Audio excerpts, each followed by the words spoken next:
Pete, how you feeling?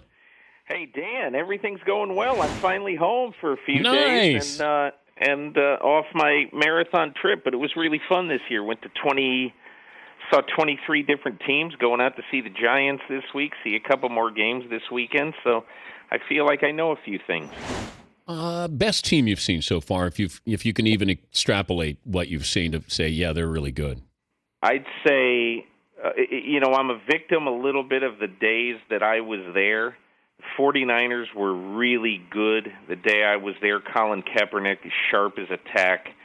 The Seahawks, Russell Wilson, nothing phases him. And even though Tom Brady's skill players on his first snap of 11-on-11 when I saw him were Daniel Fells, Danny Amendola, Aaron Dobson, and Shane Vereen, the Patriots look really, really good.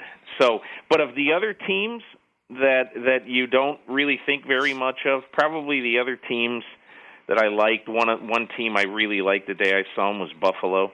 E.J. Manuel looked terrific, and they got a very smart young coaching staff. So those are a few teams that sort of jumped out. Every year we have, on average, 5 new teams that go into the playoffs? That's right. If you were going to just guesstimate, how many teams will we see that are new going into the playoffs that weren't there last year, and who are some of those teams? I'd say 5 or 6. And, just because I'll throw some darts. Like, I think Arizona, I'm thinking very seriously of picking them for the playoffs. I got to do it by Thursday of this week for the magazine. I like Arizona. It's funny, I ran into Gil Brandt in St. Louis a week or so ago, and I said, of all the places you've been, who have you liked? He goes, I love Arizona. So I like Arizona.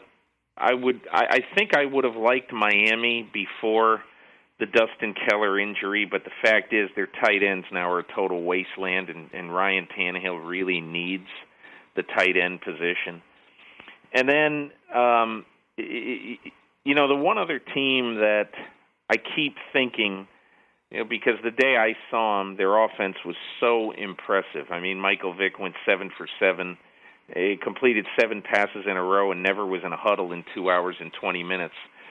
The Eagles are going to score a lot of points. Whether they're going to be able to prevent teams from scoring, I don't know. But, I kind of like Philadelphia. Are they going 2-quarterback system?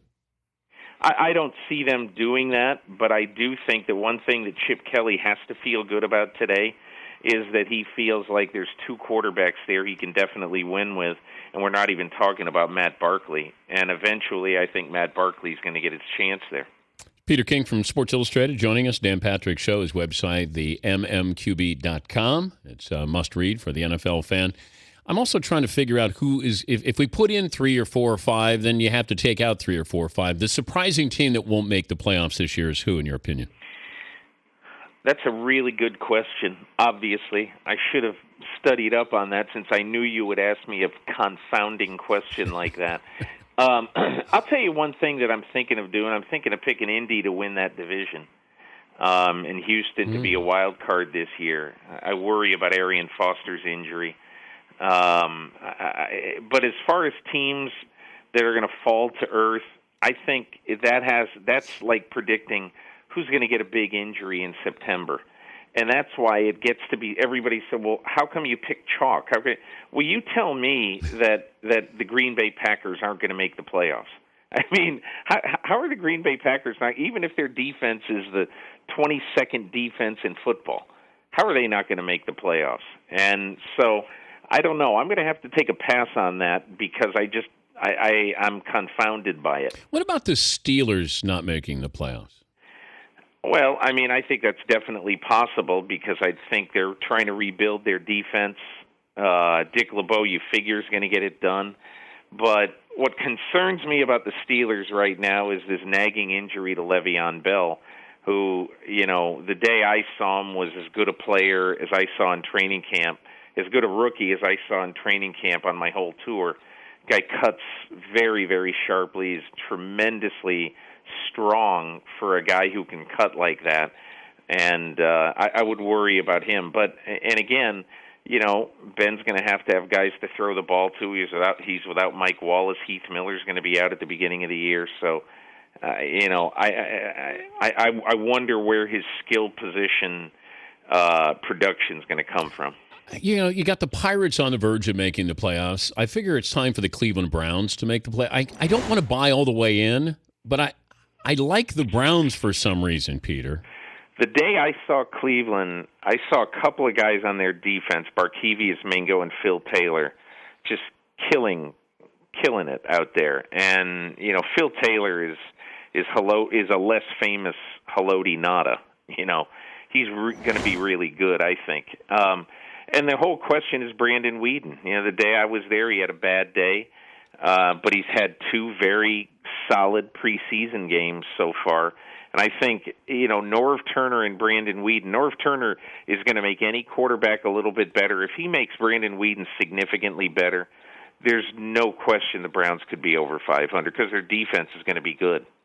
I'm also noticing injuries below the belt, and I don't know if hitting now, since we've ruled out hitting above the shoulders here, are we now going to be concerned about these hits that are below the belt? Well, here's the thing that I keep saying about the Swearinger, hit on Dustin Keller.